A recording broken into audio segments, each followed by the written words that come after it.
Welcome to Access Magic. I am joined today by Mark Winters, the Senior Art Director of the Dominaria set we're going to talk about today, and Ethan Fleischer, who's a Senior Game Designer on the set. So thanks so much for joining us. Well, thanks for having us. Yeah, of course. Hello. So we are going back to Dominaria. It's been about 60 years in game, right? Like 11 years in real life. And so a lot has changed. There have been a couple of apocalypses. Some weird time stuff has happened. So I kind of wanted to talk a little bit about Dominaria's history, and you sort of can't do that without mentioning Urza. So if you could talk a little bit about Urza, the Brothers' War. He's sort of a contentious figure. He's very complex. So there's a lot to unpack, but... Yeah. Urza, though he's dead, looms large still in the minds of the people of Dominaria. He's a savior to some and a villain to others. Right. He and his brother in ancient times, in Magic's first story, had a huge war called the Brothers' War, where they destroyed the entire continent of Teresier in their lust for power, essentially, trying to win over against each other. At the end of that, Urza became a planeswalker and then continued to meddle with Dominaria to prepare it for the Phyrexian invasion for thousands of years. Yeah, he's hard to like at first, right? Sure. Like, he's abrasive. He doesn't like you, certainly.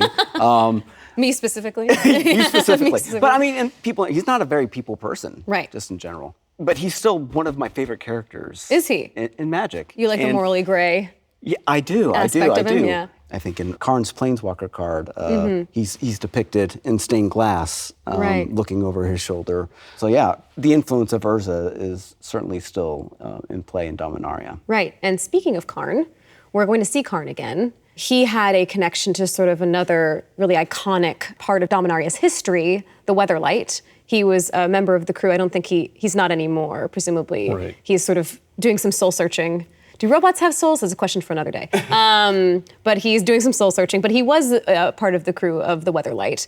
And the Weatherlight is back. It was underneath the ocean for a little bit, right? But It's been brought back to its former glory with some new touches. So if you could talk a little bit about the Weatherlight and sort of what motivated you guys to bring it back and what the new design is like and sort of the logic behind that. When we first sat down to do Dominaria, Kelly Diggs, the senior creative lead on the set, and I wanted the Weatherlight back. We were just like, I want to do the Weatherlight. You want to do the Weatherlight? It was super important for a good deal of the story. It was like literally the vehicle by which people went from place to place. Dominaria is a huge place, and we needed some way to tie together all of these different things that were separated by thousands of miles of ocean. How can you do that when you can't just teleport like some of our old characters maybe? And it had its own arc, right, between sets. So there was the original Weatherlight set, and then it went all the way to Apocalypse, is that right? Yep, all the way through the end of the Phyrexian invasion. Right. So I got together with Tyler Jacobson, who was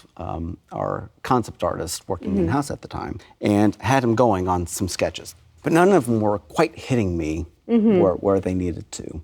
And so I look over to him and I was like, Tyler, I need the 1701A, not the 1701D. And he just went, I got you.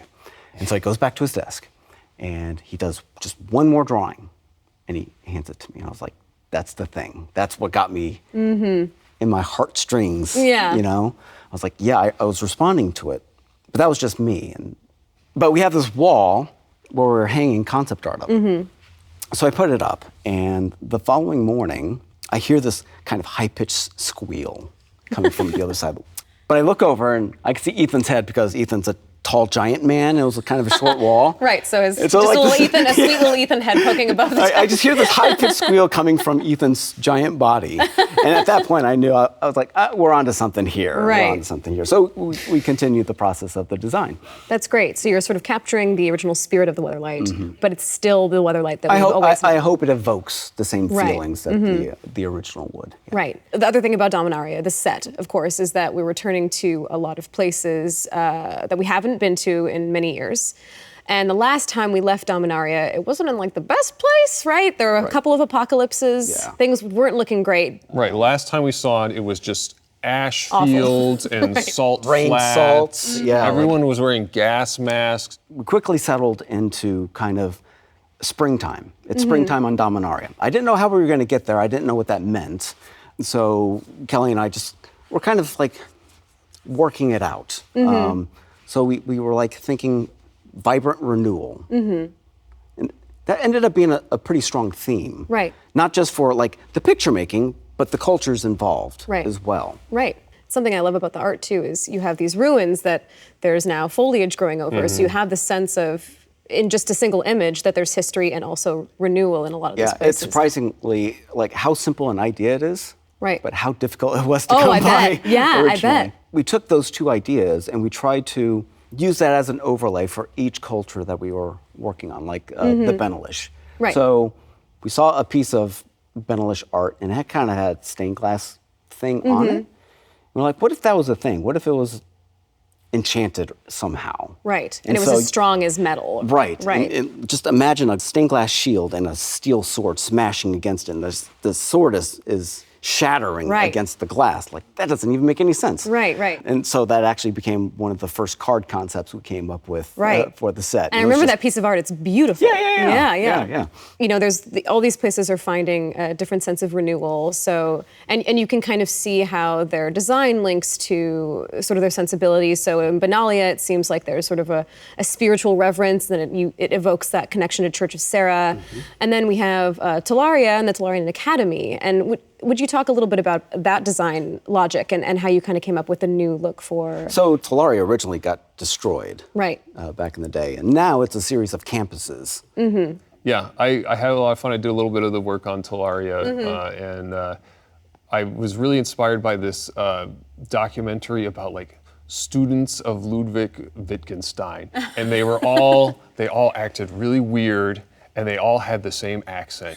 And I was like, wow, that is weird. I was like, okay, there's something here about like who your teacher is and a lineage of pedagogy, right? Like one of the things that I thought about was like, okay, some of these Tolarians are going to be Urzins. They're going to be, followers of Urza's teaching. Yeah, he founded the Tolarian Academy. And then some of them will be Baronites. Baron was the first headmaster of the academy, and very different personality from Urza, clashed with him constantly. And then Rain was Baron's wife, and she had a totally different approach also. Right. Very few of her students died, for instance. As an art director and an artist, there's a number of concepts and pictures that would come through that I'd want to paint. And so I would put those off to the side and not commission those. Right. At least not at first, because I was like, if I can find the time, I want to do this one. Right. And it was the Mishra is one of the ones that I wanted to do. But I'm attracted to like a little bit of the darker stuff. I do like Mishra as a character as well. A sort of dark section of Dominaria is Urborg, right? I know it's kind of interesting because it's spooky, but it's not. When we were developing the set, it was suddenly, to me, taking itself very, very seriously. I had this goofy idea of mixing like a Mike Mignola, Miyazaki sort of flavor into black, where it could be dangerous and spooky, but charming at the same time. And so we kind of took the notion that like these spirits that lived in the swamp, that they've kind of developed a civilization around themselves. Right. And they have these personalities, and they engage in commerce and trade, and they do things. And I think it's a charming take. I like the idea of like, ghosts having neighbors and, mowing their ghost lawns, That's great. So those are the black cards, and then we have our red cards, which are Keld and Shiv centric, right? So can you talk a little bit about Keld and maybe Radha, who is the sort of the new warlord, as it were, of the Keld? Well, Keld, I think, of the older material, was the best developed of the cultures. So we knew a lot about this. They're a warrior culture. They believe that the world used to belong to them in the old days and will again. Right. But they have this tragedy in their past. They've gone through their Ragnarok. It happened, and it didn't go well for them. Right. They don't happen to own the world at this moment. Right. Yeah. Like their honored dead were supposed to rise again and fight in the final battle, which was the Phyrexian invasion. What the prophecies were a little ambiguous about is what side their honored dead would fight on. And That's so tragic. All of these zombies of the heroes of old rose up and fought on the side of the Phyrexians in the final battle. So as you can imagine, that caused a lot of uncertainty in their society. Yeah. And eventually, out of all of this confusion rose a new leader, which is Radha. The thing about the Radha painting is she's holding a sword over a fallen victim. The sword is gleaming and perfect. Her fists are bloody. Like, she killed this dude. Right. She didn't need to use the sword. Right. I just love that. So we have our green cards left, and in one of the forests, there are kind of some jerks that live there, some elves, right? Llanowar. I love them. I think they're punk rock. I think they're awesome. They're very xenophobic. Yes. They don't like anybody who's not an elf coming onto their land. With good reason. Humans have a history of wrecking everything, and so do orcs and goblins and people like that. They just mess stuff up, and the elves keep everyone out. They have a famous law, which is one bone broken for every twig snapped underfoot, I believe. Wow. So, if you do go there, don't do anything wrong. Don't mess with any plants or animals or anything, because they will get you. Right. And their design is super cool. The Llanowar elves have always had a very distinct punk rock look. And when we went back, I didn't mess with it. Yeah. Like, I'm gonna go ahead and keep that. Yeah. And so what we did was just take that original inspiration and just make more and give it more diversity. Why mess with a good thing? Why mess with a good thing? Well, thanks so much for chatting with me about Dominaria, guys. It's been awesome to catch up. Excited to hear more about the story and what we've got set up in the cards. But I really love to hear about where these places that we haven't been to in so long have been faring. Yeah. Seems like things are a little bit better than they have been in the past, which is nice to see. Yeah, it's my pleasure. Yeah. Thanks for having us. Of course. And then I guess we